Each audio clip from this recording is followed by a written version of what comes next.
To Sudan now, where residents of Sudan's capital Khartoum reported a sharp escalation of clashes in several areas of the capital on Sunday. This after the expiry of a ceasefire deal between rival military factions brokered by Saudi Arabia and the United States.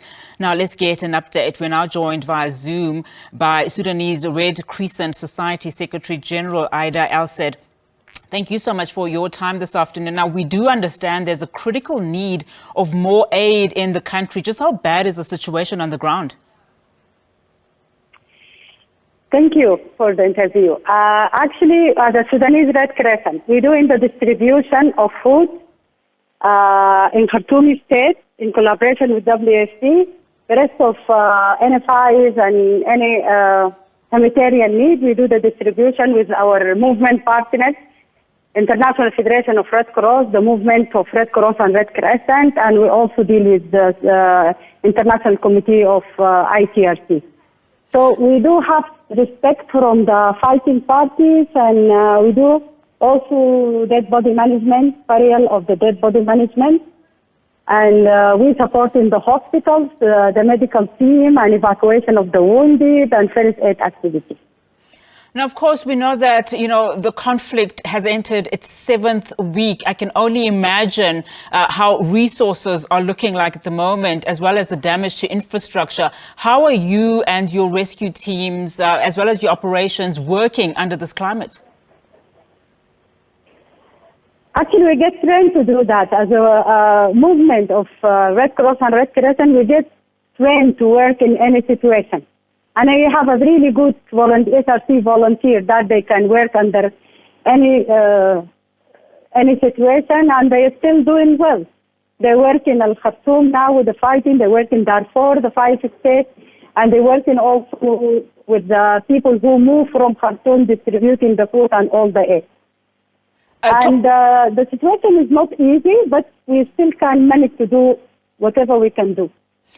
In fact, it says here you've got around about 40,000 volunteers in the various branches across some of the NGOs working there. But just talk to us about, the infrastructure. How has the health infrastructure held on?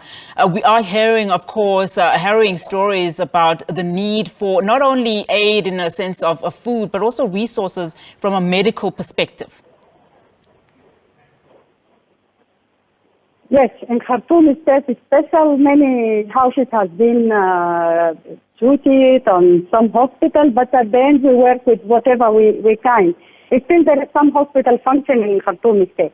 They are under Ministry of Health, and we do in there as paramedical staff, the volunteer who well trained, they supporting in that. And how are the border ports currently looking like? We were hearing that a lot of aid agencies were finding it very strenuous to work under, just some of the climate now, particularly with more infighting.